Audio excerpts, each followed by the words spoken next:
불박차 정상적으로 잘 가다가요. 어떤 일이 있었을까요? 가보겠습니다. 자, 정상적으로 잘 갑니다. 지난 작년 12월 16일 겨울입니다.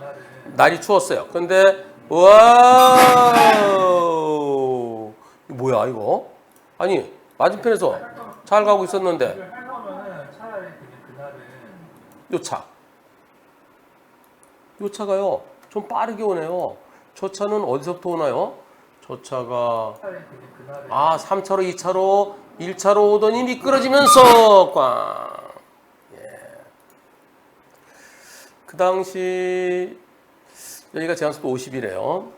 약 60으로 주행했답니다. 제한속도보다 20km를 초과하진 않았지만 당일 영하 9도 정도로 추웠대요. 지난 작년 12월이에요. 이 타이어의 접지력이 약해지고 노면이 얼 수 있는 가능성을 고려했을 때 운전자가 서행하면서 안전운전할 의무를 다하지 않은 것을 판단해서 그래서 더 천천히 갔을 때 그러지 못하고 가다가 미끄러진 거 아니냐. 그래서 검찰로 중앙선 침범으로 경찰에 보냈답니다. 그런데 검찰에서는 검사가 거기가 길이 얼어 있었는지 여부를 확인해봐라. 보안 수사를 요구했답니다. 도로교통공단 감식 결과 노면에 결빙이 의심된다는 소견을 받았어요.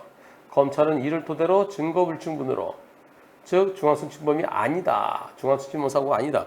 중앙선을 넘어왔지만은 그러나 중앙선 침범 사고는 아니다 라고 했다는 겁니다. 근데 경찰에서는 이 악천후 일대는 운전자가 조심했어야 되는 거 아니냐.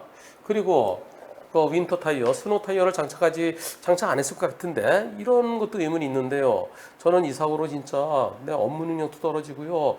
아이고 그냥 정신과 치료를 받는 등 연말을 내 병원에서 고생했습니다. 근데 가해자는 사과조차 하지 않습니다. 검찰에 항고해야 될까요? 여러분들은 어떤 의견이십니까? 중앙선 침범 사고다가 88%, 아니다가 12%인데 저는 중앙선 침범 사고 아닐 것 같아요. 여기 지금 결빙 가능성을 얘기하고 있거든. 결빙 가능성. 결빙 가능성. 다시 한번 보시면요. 여기가 전체적으로 얼어 있었으면 이 도로가 전체적으로 얼어 있었으면 그러면 50% 감속해야 되죠.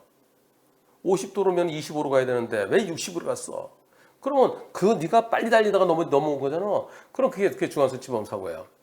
대법원 판결 중에 비가 내리는 날 20% 감속했어야 되는데 근데 오히려 더 빨리 가다가 빗길에 미끄러져 중앙선 침범한 거. 그거 중앙선 침범 사고예요.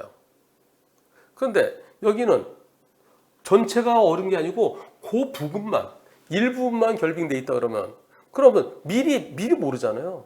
그럼 중앙선 침범 사고는 아니어야 되는데요. 그래서 이분한테 전체가 결빙 상태였으니까 그 부분만 결빙 상태였으니까. 근데 아직 답은 없으신데 검찰의 결정문이 있습니다. 검찰의 결정문 같이 보실까요?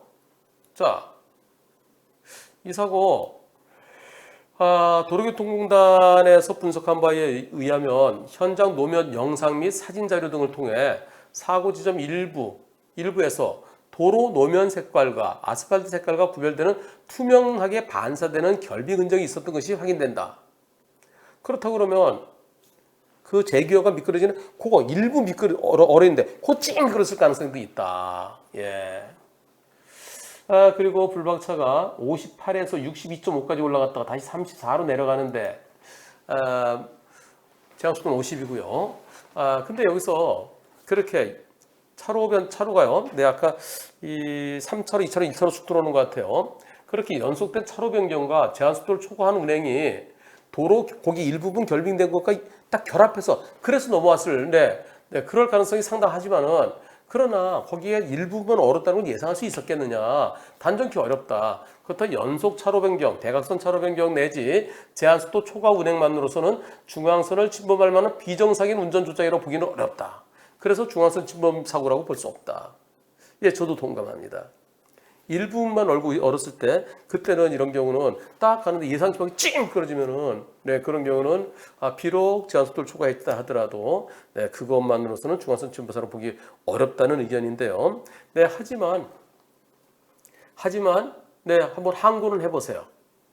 항고하더라도 기각될 가능성이 더 높아 보이고요. 그리고 원칙적으로 항고는요.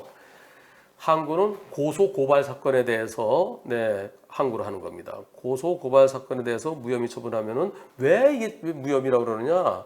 근데 이 사건은 고소 고발 사건이 아니라 인지 사건이에요. 그래서 원래는 항고 대상은 아닙니다. 하지만 교통사고에 대해서도 항고를 하면은 그냥 받아는 주는 경우가 보통은 받아는 준답니다. 예, 그래서 결정이 어떻게 될지 나중 문제지만요. 일단 항고를 한번 해보십시오. 과실비율은 당연히 100대 빵이죠. 예, 과실비율은. 근데 형사적으로 중앙선 침범이면은 상대가 이제 처벌을 받게 되니까 와서 미안하다, 형사비해달라 이런 얘기가 나올 텐데요. 피해자가 어디 다쳤나요? 진단은 육주 진단이라는군요. 예, 육주 진단. 중앙선 침범 육주 진단일 때는 벌금으로 끝내느냐, 부약식하느냐, 아니면 재판받게 하느냐, 그거 왔다 갔다 간당간당 하거든요.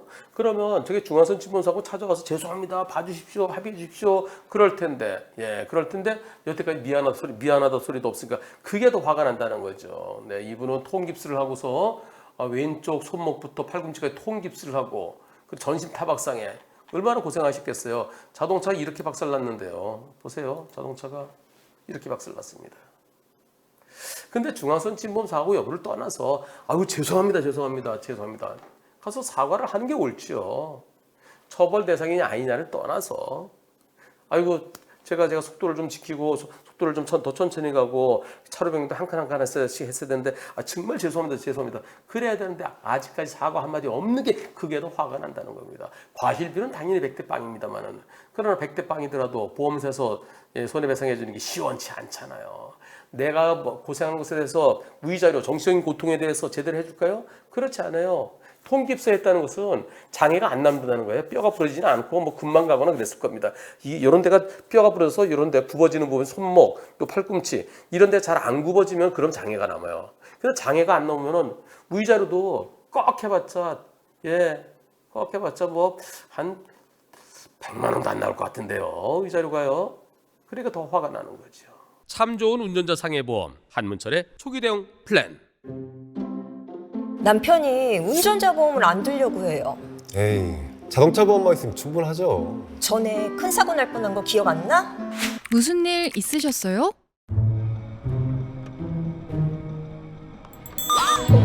얘랑 부딪힐 뻔했잖아. 이렇게 어린이 보호구역에서 사고가 나면 어떻게 되나요? 민식이법 위반이네요. 처벌이 무겁습니다.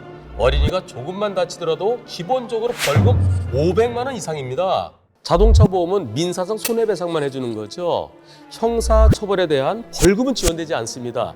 그래서 운전자 보험이 꼭 필요한 겁니다.